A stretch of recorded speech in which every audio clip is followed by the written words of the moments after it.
Hello everyone, this is Chris from Primed Palette coming to you with real video of me.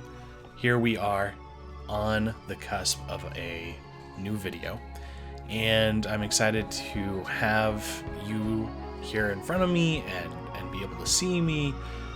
I'm sure that it will help to demonstrate my facial reactions along with my voice, right? So the video that we're going to be looking at right now is going to be on a process called iterative painting or drawing or creativity, however you want to think of it. The key term is iterative. And what iterative means is that you go through multiple iterations of something in hopes of getting a product, something that you've built into that is to your liking, something that you've finally settled on. This is it. This is what I'm going to commit to. So we're going to do this with Photoshop, keeping in mind that the way I work in Photoshop is very similar to working with oil paints, and it allows me to talk more about what I'm specifically doing. The tools I'm using for this, just a mouse. This is a Logitech G305, fairly reasonably priced. What I like about it is that there is a button here in the middle that will allow me to change the DPI readout of the mouse. And what that means is that the mouse can either go faster or slower depending on how many times I click this button, and it cycles through those clicks. So if I'm doing stuff that requires a little more precision, and since I don't have an art tablet that I actively use for Photoshop, I can actually slow down how quickly the mouse draws across the screen, but at the same time, Photoshop will be tracking more movement through that. It's the same way that slow motion video works, right? You're capturing more frames of video, and it has the appearance of being slower because there's more frames. Same idea with this mouse. So if you don't have the budget to buy yourself a Wacom or a Gaomon type art tablet, getting yourself a nice mouse that has a DPI setting on it is going to be very beneficial to doing digital artwork. All right, so let's go ahead and jump into Photoshop. What we're going to be looking for here is a project that I've been recently working on. This is a homage to one of my favorite game series and my most recent favorite, what I'd consider a masterpiece of painting or of artwork, is Breath of the Wild, Legend of Zelda Breath of the Wild. So we've got Link moving across two floating platforms in here. There's no actual floating islands in Breath of the Wild, but the concept of a floating island is not something that is foreign to the Zelda series. The Skyward Sword series actually had a lot of floating islands in it, so I really like that idea, and I really like that game as well too. So what I'm not crazy about in this painting so far that I've got going on are the trees.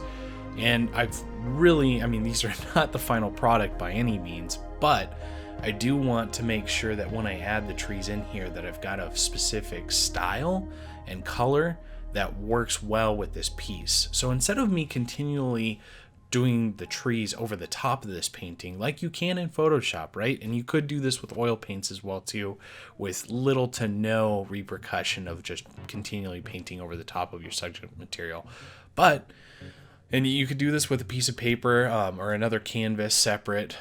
If this is for practice and you're not looking to gain something directly from this is just what you would call a study, you could do this on a piece of paper with oil paints. Sure, it's not going to last forever. Oils degrade the fibers in the paper, but in Photoshop, all I need to do is open up my layer window over here, and I'm actually going to get this a little bit larger. And we want this to be a separate build out that we can see more than just the pop-out window. For the sake of time, I'm not going to go through trying to figure out how to do that. The pop-out window for now is fine. I'm going to go ahead and remove visibility of all these layers. So all I'm looking at is the white of the screen. And then what I'm going to do is I'm going to create a new layer, and I'm just going to place it over the top of everything. And I'm going to call this Iterative Tree.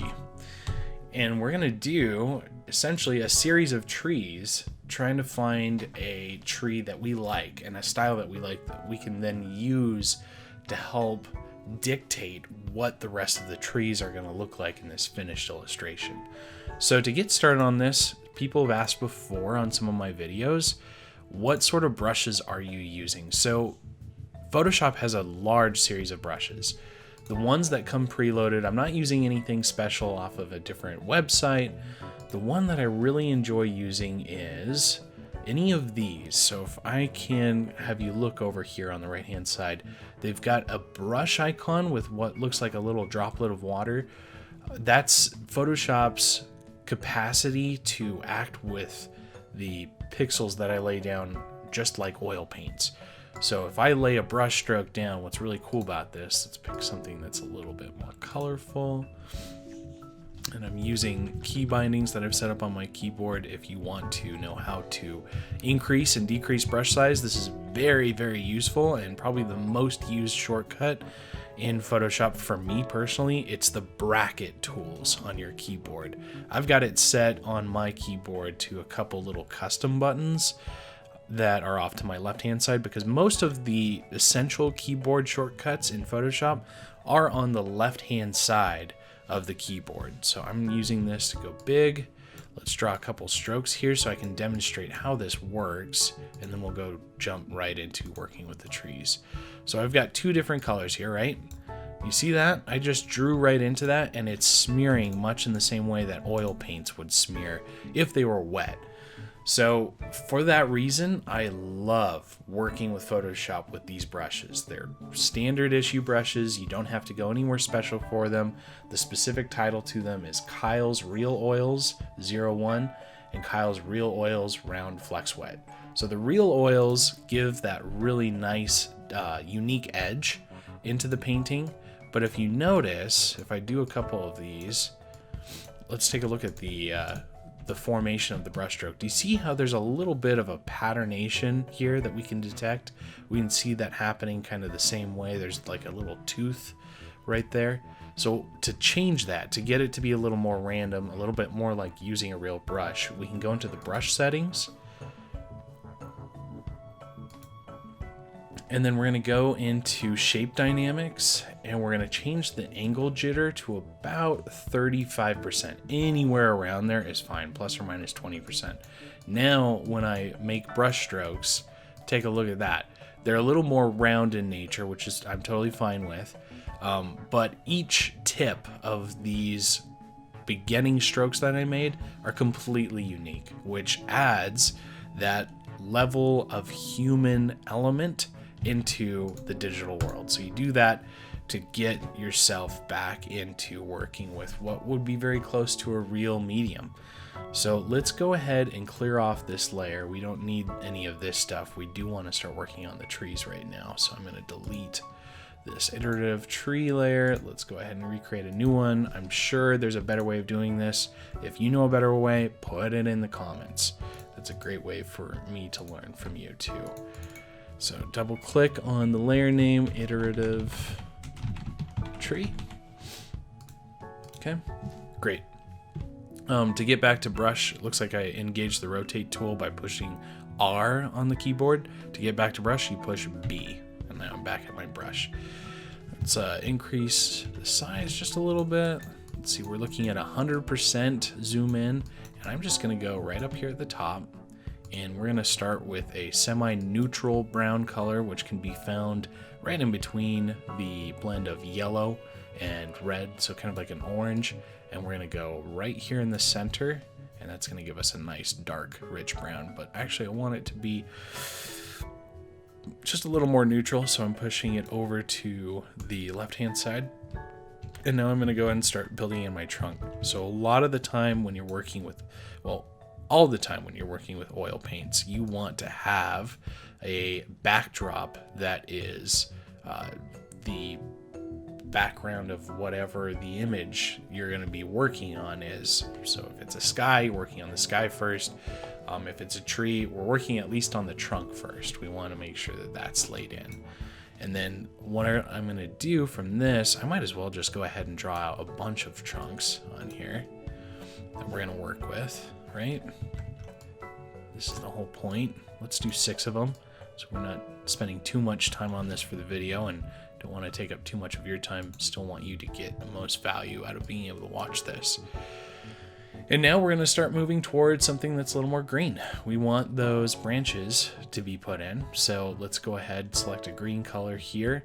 Sometimes artists will actually create what is very similar to a palette for an actual illustration that you'd be doing on like a wooden palette.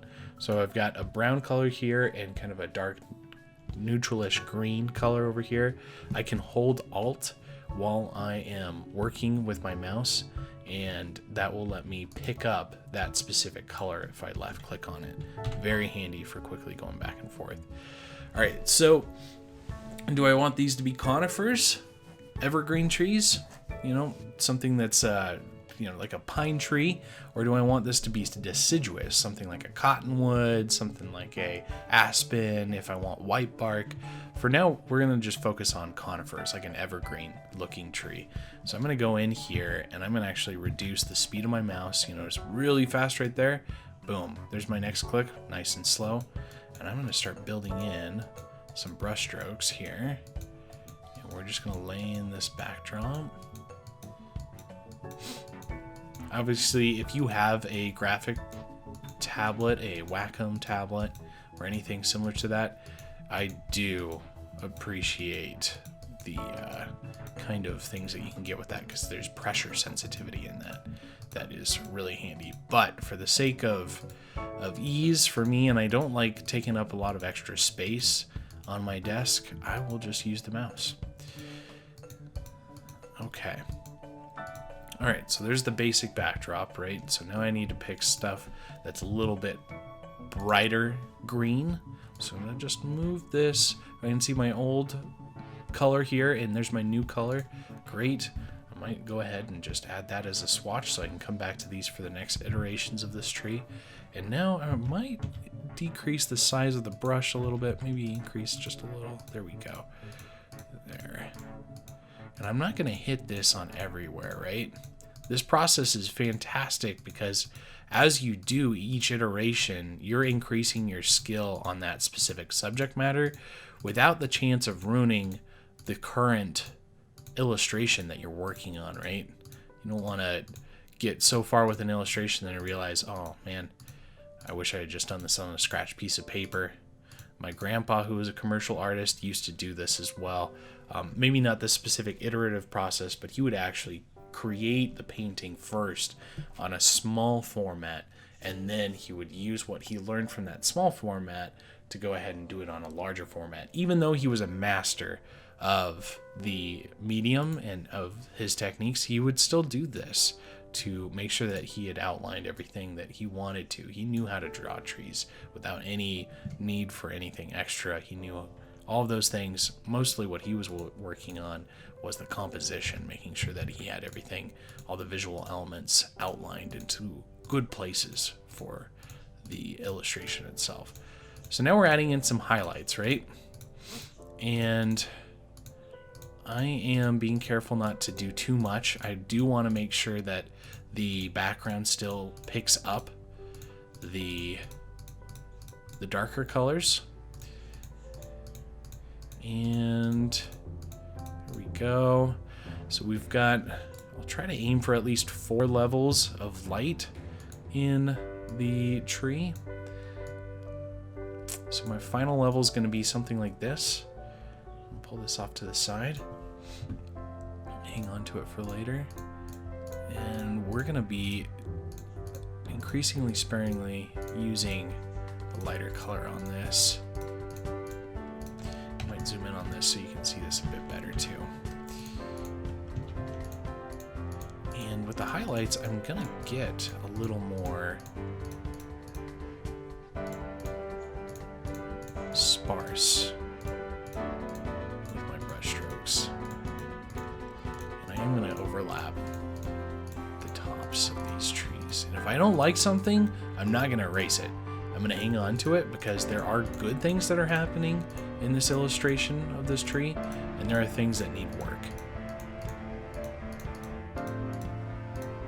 And I want to be able to identify each of those things for my next iterations as I get closer and closer to a style of the tree that I like. So the things that are striking me as odd, things that I'm not liking about this illustration, is where I've continued the light color of the tree off the side of the branch. I don't like that much. That's not so great. But I'm not going to erase it. I'm just going to move on to the next one and not use that same process in the next one.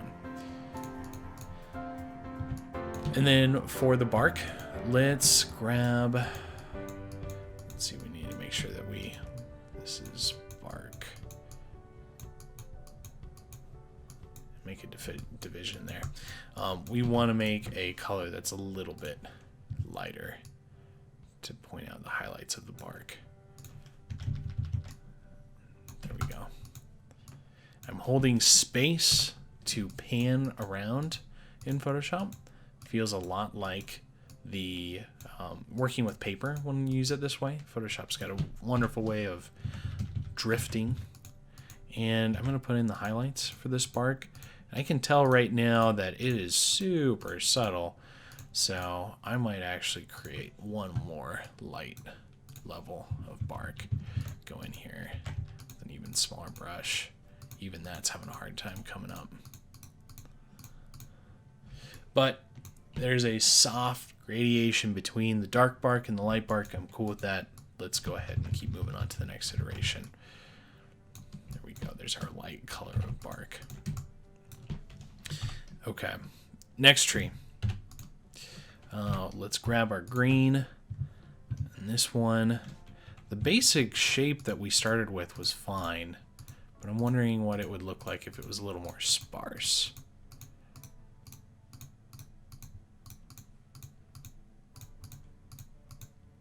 I'm wondering if it would look a little more natural. Let's pull a couple long branches off here.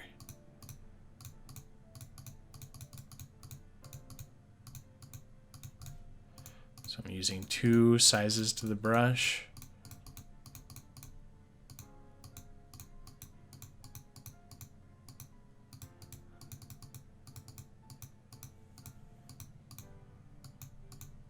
There we go. Okay. Let's fill that in just a little bit.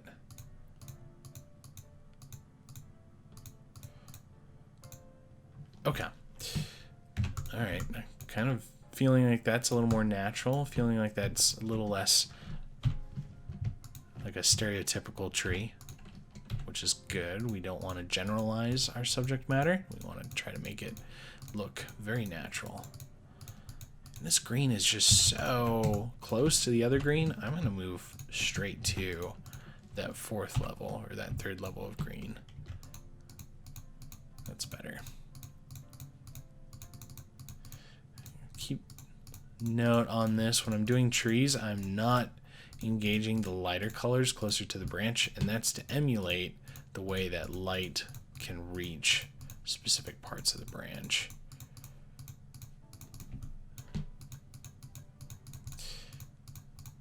I might still have to invest in a graphics tablet for the sake of the videos. I'm sure the clicking over and over again is getting annoying.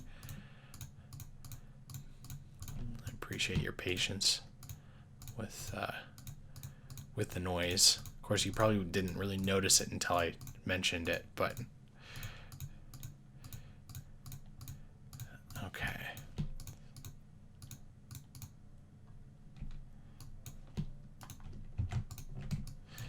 Z on the keyboard brings up the zoom in and out feature that I'm using to get in and out of things. Back to B for brush.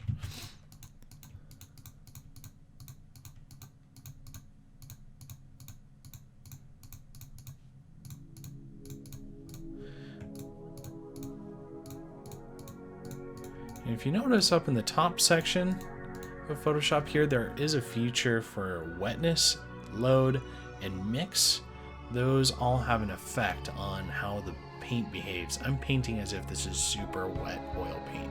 If I don't like that, I can just change this. Let's change the wetness down to about 38%. And now we're going to have a little bit of a clearer distinction on those brush strokes as we go over the top of these. It's really fantastic that Photoshop is able to keep track of all those specific things I've asked it to do for each individual brush stroke. Certainly appreciative of this technology because I don't have the space to set up both a computer recording studio and a painting studio. Not yet. I want to one day. One of my goals. Keeps me driven.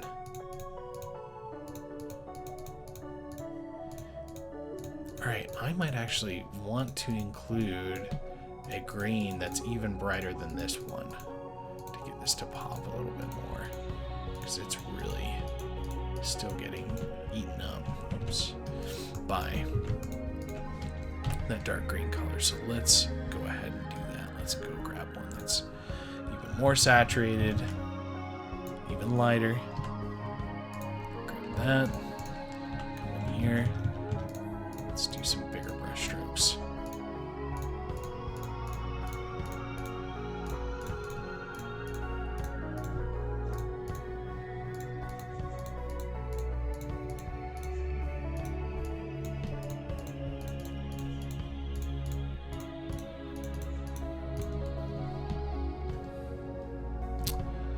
Okay, let's do a bit of the bark.